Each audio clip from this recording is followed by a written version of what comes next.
गुरुत्वपूर्ण खबर सामना को आसुची आसतु नजर पकेबा पोखरी रे बुड़ी दुई भाईंकर मृत्यु होईची दुखद खबर सामना को आसुची ढेंकानाल कामाख्यानगर थाना एकताली गाँव रे पोखरी रे बुड़ी दुई भाईंकर मृत्यु होईतिबा खबर रही। मृत दुई नाबालक भाई हेले एकताली गाँव प्रशांत बेहरा सान पुओ शुभम बेहरा एवं सुशांत बेहरा सान पुओ गणेश्वर बेहरा उभय संपर्क में बड़ बापा और दादा पुओ उभय आज सकाळे जहाँ सूचना रही गाँ पाख पोखरी रे गाधौथिबा बेले असावधानता कारणरू बुड़ी जाइथिले।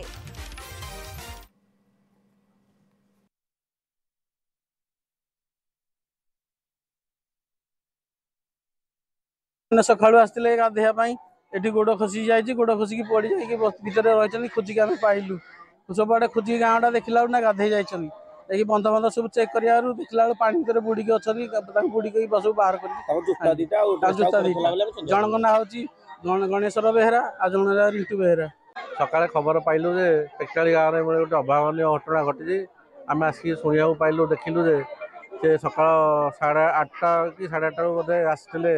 झाड़ा जाकि गाधुआ पाधुआ कर बोधे परिवार लोक विलम्ब है आसिक खोजार देखिले पोखरी हुड़ा चप्पल पड़ी साइकेल भी थुआई सार्ट भी पड़ी तेणुक सन्देह कर खोजा खोजी कलापर बहुत कष्ट छोट छुआ 2 जन मिले